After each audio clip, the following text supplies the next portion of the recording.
வணக்கம். அன்புக்கு பஞ்சமில்லை. அதுல இன்னைக்கு ஒரு விஷயத்தை பத்தி பேசணும்னு இருக்கேன். அதாவது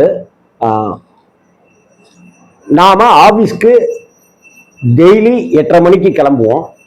9:15 மணிக்கு ஆபீஸ் போயிடுவோம். அப்படின்ற ஒரு கணக்கு இருக்குல்ல. இந்த கணக்கு ஒரே ஒரு விஷயத்தினால ஒன்றன் பின் ஒன்றா மாறுவதற்கு வாய்ப்புகள் இருக்கு. உதாரணத்துக்கு ஒரு விஷயத்த சொல்றேன். சமீபத்தில் என்னுடைய மைத்துனர், என்னோட மச்சின துரை என்கிற வெங்கடேசன் கடந்த ஆகஸ்ட் மாதம் 23ஆம் தேதி இறந்து போயிட்டான். நான், கிருத்திகா, பாலா, மயூரி எல்லாருமே போயிட்டு வந்தோம். தகனம் எல்லாம் முடிஞ்சுது. அதற்கு பிறகு 9வது நாள் காரியத்திலேருந்து ஸ்ரீரங்கத்தில் ஏற்பாடு செய்யப்பட்டிருந்தது. நான் தான் குரு வாத்தியார், அவரை பற்றி நான் பேசுகிறேன். குரு வாத்தியார் அப்படிங்கிற ஒரு சாஸ்திரிகளை ஏற்பாடு பண்ணி கொடுத்துருந்தேன். ரொம்ப சிரத்தையாக பண்ணி கொடுத்தேன். அந்த 10வது நாள் காரியத்திலேருந்து 10வது நாள், 11வது நாள், 12வது நாள், 13வது நாள் கிரேக்கியம் அப்படின்னு சொல்லப்படுகிற சுபஸ்ரீகரணம்னு சொல்லப்படுகிற ஒரு விஷயம். அது வரைக்கும் நானும் கிருத்திகாவும் ஊர்ல இருக்கும், எங்க திருச்சியில இருக்கும். ஞாயிறு, திங்கள், செவ்வாய், புதன் 4 நாட்களுக்கு மேல அப்படி இருக்க வேண்டிய சூழல்.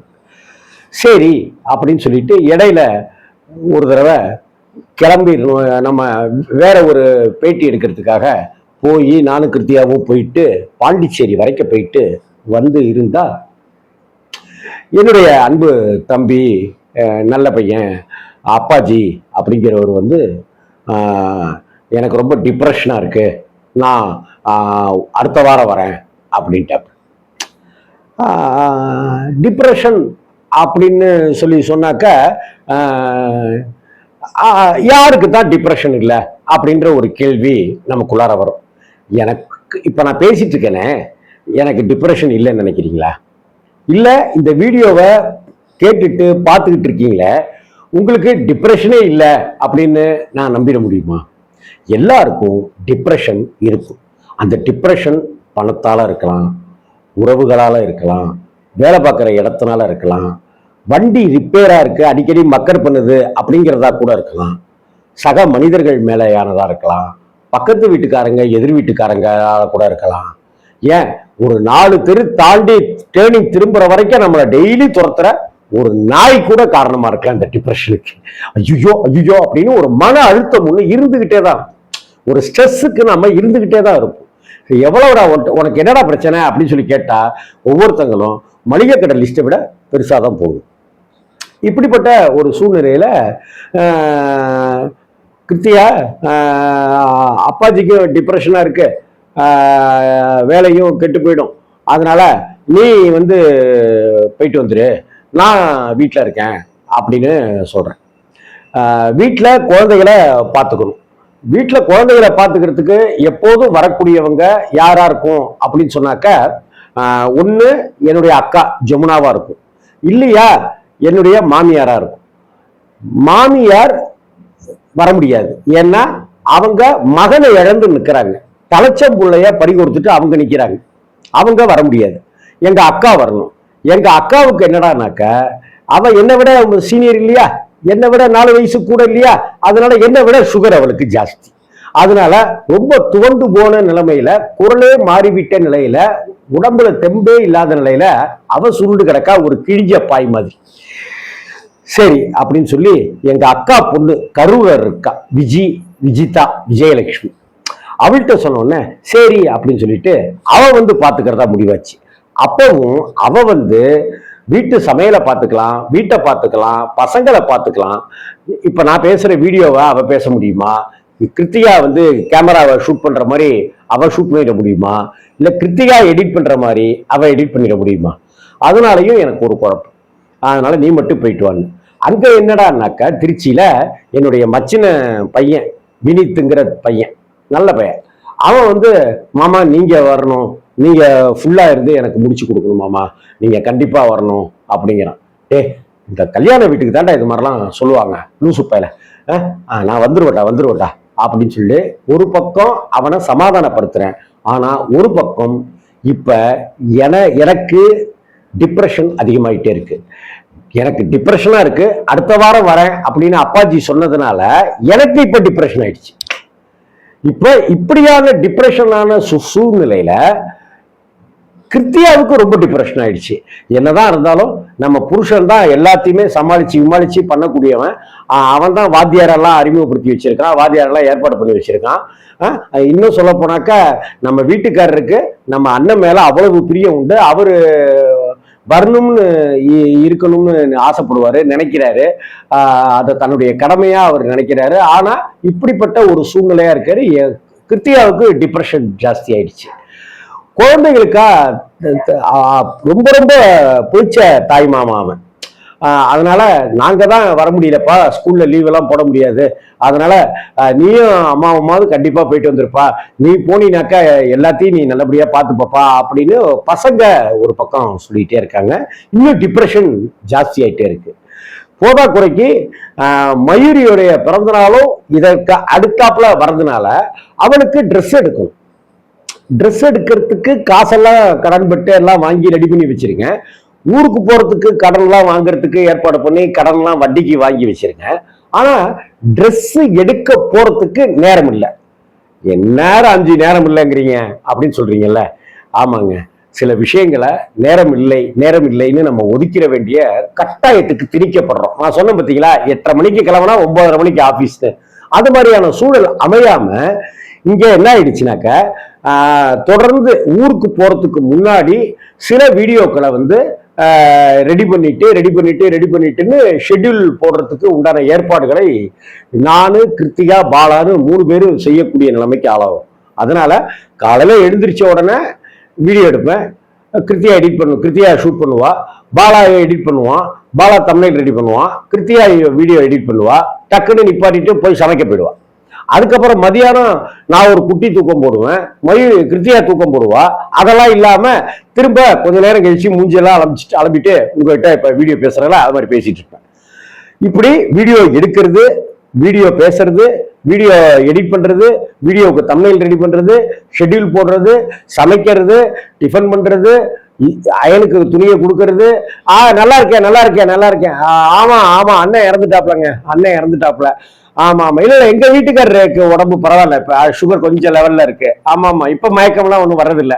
இப்படியான போன் விசாரிப்புகள், துக்கங்கள், இப்படியான விஷயங்கள் எல்லாத்தையும் கடந்து ஒரு டிப்ரெஷனோடயே நான் திருச்சிக்கு போனேன், நானும் மனைவியும். இங்க அந்த சமயத்துல எனக்கு நிறைய பேர் போன், என்ன சார் வீடியோவே காணும், என்ன ராம்ஜி, என்னுடைய உறவுக்கார பெண்மணி ஷியாமலின்னு இருக்காங்க, அவங்க என்ன ராம்ஜி ஸ்டேட்டஸே போடல, ஏதாவது ஒரு 4 வரியில எங்களை உற்சாகப்படுத்துவியே அப்படின்னு அவங்க கேட்குறாங்க. அப்பாஜி டிப்ரெஷன்ல இருக்கான். அப்படி அப்பாஜி டிப்ரெஷனா இருந்ததுனால நான் டிப்ரெஷன் ஆயிட்டேன். நான் டிப்ரெஷனா இருக்கிறதுனால கிருத்தியா டிப்ரெஷன் ஆயிட்டா. கிருத்தியாவுக்கு ஒரு பக்கம் அண்ணன் இறந்துட்டான்னு ஒரு டிப்ரெஷன், இன்னொரு பக்கம் புருஷன்காரன் ரொம்ப வேதனையோட அழறானே அப்படின்ற ஒரு டிப்ரெஷன், மூணாவது இந்த காரியங்களுக்கெல்லாம் போறதுக்கு கையில பணம் வேணுமே அப்படிங்கிற டிப்ரெஷன், கடைசி கட்டத்துல வட்டிக்கு பணம் வாங்கிட்டோம் அப்படின்ற ஒரு சந்தோஷம். ஆனா பணம் வாங்கிட்டு மயூரிக்கு பிறந்த நாளைக்கு ட்ரெஸ் கூட எடுக்க முடியலையே அப்படிங்கிற ஒரு வருத்தம். இப்படி எல்லாம் மீறி எல்லா காரியங்களையும் முடிச்சு நாங்க ஊருக்கு மயூரிய கூட்டிக்கிட்டு ட்ரெஸ் எடுக்க போனா அந்த கடைக்குள்ளார நுழைஞ்சா ஒவ்வொரு ட்ரெஸ்ஸும் 4000 ரூபாய், 5000 ரூபாய், 6500 ரூபான்னு இருக்கு. மிரண்டு போய் வெளியில வந்துட்டோம். அதுக்கப்புறமா இன்னொரு கடைக்கு போனா எல்லா ட்ரெஸ்ஸுமே இந்த சினிமாக்காரங்க போடுற மாதிரி இருக்குப்பா, எனக்கு இது வேண்டாம், ட்ரெடிஷ்னலா வேணும் அப்படின்னு இந்த காலத்து குழந்தையான என் மகள் மயூரி கேட்கிறா. டிப்ரெஷன் ஜாஸ்தி ஆகுது. அங்க விலை ஜாஸ்தி, டைம் இல்லை, விடிஞ்சா பிறந்த நாள், ஸ்கூலுக்கு அந்த பிறந்த நாளை கொண்டாடுறதுக்கு அப்படி ஒரு ட்ரெஸ் போட்டுட்டு போகும். கடைசியில நான் திருச்சியிலேருந்து நானும் மனைவியும் இறங்கி அதற்கு பிறகு கடைக்கு போகும்போது கடை சாத்துற நேரத்துல தான் இதெல்லாம் நடக்குது. அப்ப ஒருத்தருக்கு ஏற்படுகிற டிப்ரெஷன்ங்கிறது எத்தனை பேருடைய மனசுல ஒரு தாக்கத்தை, பாதிப்பை ஏற்படுத்துதுன்னு பாருங்களேன். எங்க வீட்டுக்கு திருச்சியில பொன்மலையில எங்க வீட்டுக்கு 4 வீடு தள்ளி ஒரு அண்ணன் இருப்பார். எப்போதும் சிரிச்சுட்டே இருப்பார். ஆமா, கடன்காரன் வந்து வாசலை வந்து சத்தம் போடுவோம், அண்ணே தந்துருனே தந்துருனே அப்படின்னுவாரு. அவங்க போயிட்டு அப்படி போவாங்க. அவர் வந்து வாராஜே என்னடா நல்லா இருக்கியா அப்படின்னு கேட்பாரு. ஒரு நாள் அவர்கிட்ட கேட்டேன், ஆனா என்னன்னு வீட்டு வாசலை வந்து எல்லாரும் பாக்குற மாதிரி கடங்காரன் வந்து இப்படி திட்டிட்டு போறான், நீங்க பாட்டுக்கு சிரிச்சுட்டே இருக்கீங்களே அப்படின்னு. டே இப்ப என்ன, அவன் வந்துட்டான், கத்துறான், பணம் வாங்கிட்டேன், நான் பணம் கட்டணும், திருப்பி கொடுக்கணும், வந்து கத்திட்டு போறான். இப்ப கத்திட்டு போயிட்டானே, இப்ப நான் வந்து அவன் எதுக்காக நான் வருத்தப்படுறது? அவன்கிட்ட நான் பணம் கடன் வாங்கினதுக்காக வருத்தப்படுறதா, அந்த பணத்தை சொன்னபடி 2 மாசத்துல கொடுக்கலன்னு வருத்தப்படுறதா, அதுக்கு உண்டான வட்டியையும் சரியா கட்ட முடியலன்னு வருத்தப்படுறதா, இல்ல வாசலுக்கு வந்து கேட்டானேன்னு வருத்தப்படுறதா, அல்லது வாசலை வந்து எல்லாருக்கும் தெரியற மாதிரி கத்தி அவமானப்படுத்திட்டானேன்னு வருத்தப்படுறதா? இதுல எதுக்காக நான் வருத்தப்படணும்னு சொல்லு. சரி, அப்படி எதுக்காகவாவது நான் வருத்தப்பட்டு விக்கிச்சு போய் உட்கார்ந்து இருந்தாக்க இந்த கடன் எல்லாம் அடைஞ்சிருமான்னு சொல்லு. நடக்கிறது என்னவோ அது நடக்கத்தான் செய்யும் ராம்ஜி அப்படின்னு என்னுடைய 13-14வது வயசுல 35-37 வயசு இருக்கிற அந்த அண்ணன் சொல்லி கொடுத்த பாடம் தான். ஸோ டிப்ரெஷன் அப்படிங்கிறது பெரிய இதயமே நின்று போற மாதிரியான விஷயம் கிடையாது. ஹார்ட் பீட் அப்படியே அமுங்கி போற விஷயம்லாம் ஒன்றும் கிடையாது. டிப்ரெஷன்ங்கிறத தூக்கி போடுங்க. சர்வர் சுந்தரம் படத்துல நாகேஷ்க்கு ஒரு டயலாக் பாலச்சந்தர் சார் எழுதியிருப்பார். இந்த துக்கம்ங்கிறது கவலைங்கிறது ஒரு கல்லு மாதிரிங்க. அந்த கல்லை பக்கத்துல வச்சுட்டு பார்த்தீங்கன்னாக்க அந்த கல்லு தான் தெரியும், இந்த உலகம் எதுவுமே தெரியாது. அந்த கல்லு பெருசா தெரியும். அதே கொஞ்சம் தள்ளி வச்சு பாருங்க, அந்த கவலை எவ்வளவு சின்னது, அந்த கல் எவ்வளவு சின்னதுன்னு தெரியும். அதை அப்படியே காலுக்கு கீழே தூக்கி போடுங்க, அப்படி ஒரு கவலையே இல்லை அப்படிங்கிற மாதிரியான மனநிலைக்கு வந்துருவோம் அப்படின்னு நாகேஷ் சொல்லுவாரு. தேட்டர்ல நம்ம கைத்தட்டி ரசித்த காட்சிகள்ல இதுவும் ஒண்ணு.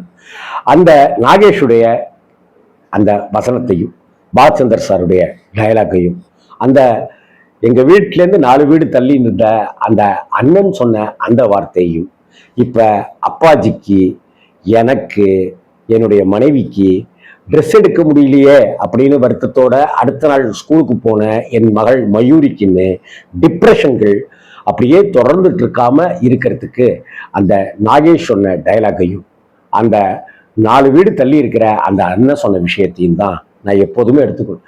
ராம்ஜி ரொம்ப உறுதியான மனிதர், ராம்ஜி ரொம்ப தன்னம்பிக்கையான மனிதர் அப்படின்ட்டு நிறைய பேர் ஃபேஸ்புக்ல போடுவாங்க. எப்போதும் பாசிட்டிவா தான் இருக்கிறவர்னு. பாசிட்டிவா தாங்க இருக்கேன், பாசிட்டிவா இருக்கேன். அப்படியே குளிச்சுட்டு ஷாம்பு இப்பெல்லாம் போட்டுட்டு அப்படியே விபூதி பட்டையெல்லாம் அடிச்சுட்டு சுவாமி எல்லாம் கும்பிட்டுட்டு நமஸ்காரம் பண்ணிட்டு அப்படியே விபூதி என்ன, குங்குமம் என்ன, ஜவ்வாதி என்ன, எப்போதும் என்கிட்ட ஒரு நறுமணம் கமழா தான் நான் இருப்பேன். பார்த்தாலே நான் பேசினாலே, நேற்று நைட்டு 12:30 மணிக்கு ஒரு நண்பர் பேசுறாரு, 12:30 மணிக்கு நான் லைன்ல இருக்கேன்னு சொல்லிட்டு, வணக்கம்யா அப்படின்னு, என்ன சார் உற்சாகமா பேசுறீங்க?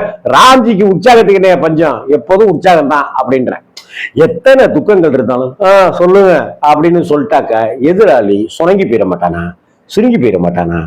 அந்த 4 வீடு தள்ளி இருக்கிற அந்த அண்ணன் சொன்னது, சர்வர் சுந்தரத்துல நாகேஷ் சொன்னது, இதையெல்லாம் தான் டிப்ரெஷன்ல தவிச்சிட்டு இருக்கிற உங்களுக்கு சொல்றேன். ஒருத்தருக்கு டிப்ரெஷன் வந்துருச்சுன்னா அடுத்தவங்களுக்கு அந்த டிப்ரெஷன் பரவ ஆரம்பிச்சிடும்.